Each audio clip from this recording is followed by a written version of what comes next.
کچھ لوگ اپنے سیاسی مقاصد کے لیے مجھے اور میرے خاندان کو نشانہ بنا رہے ہیں. Do you know who owns the flat? Well, it's on a rent.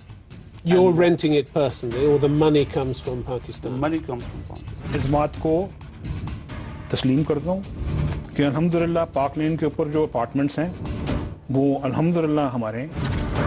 Would it interest you to know that the flat is apparently owned by two offshore companies called Nielsen Enterprises Limited and Nesco Limited, both registered in the British Virgin Islands and managed by a company in Switzerland? Would I've got that... nothing to say about it. I'm absolutely ignorant. What can I say?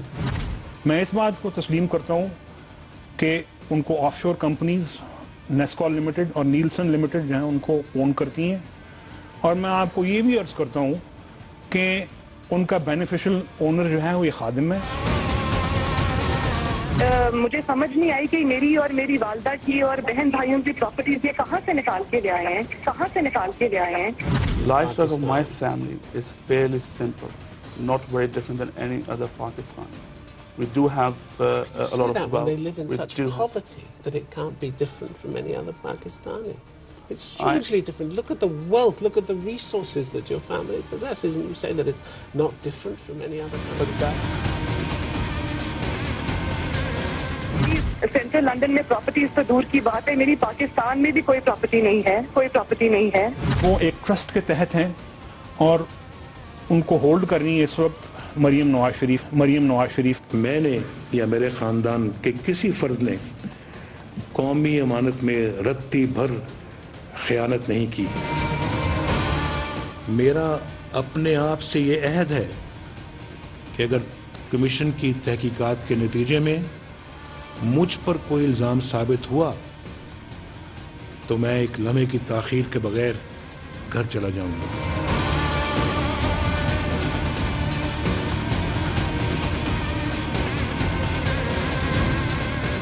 السلام علیکم, آپ دیکھ رہے ہیں کرا سچ. میرا نام مبشر لقمان ہے اور یہ میں اس وقت لنڈن سے کر رہا ہوں براہ راست یہاں سے شو. اور کل میں لنڈن آیا تھا اور کل میری ملاقاتیں ہیں الفرڈ وغیرہ میں کچھ لوگوں سے, کیونکہ ہمیں پتہ چلا ہے چینل 24 کو کہ الفرڈ کے اندر میاں محمد نواز شریف اور ان کی فیملی کی بہت ہی زیادہ پراپرٹیز ہیں جن کا ابھی کہیں پہ ذکر ہی نہیں ہے, کہیں پہ تذکرہ نہیں ہے. اور لوگوں کے ایک محتاط اندازے کے مطابق جو ذرائع ابھی تک مجھے کہہ رہے ہیں ان کی مالیت جو ہے وہ اربوں روپے میں ہے. اور ابھی اس کو جا کے چیک کریں گے تو آپ کو ان پراپرٹیز کے سامنے سے میں شوز کر کے آپ لوگوں کو دکھا کہ یہ کون کون سی پراپرٹیز ہیں. یاد رکھیں یہ نیلسن اور نیسکول اور یہ جو مے فیئر اپارٹمنٹس ہیں سب سے پہلے اسی پروگرام میں کئی سال پہلے ہم نے ایکسپوز کیے تھے.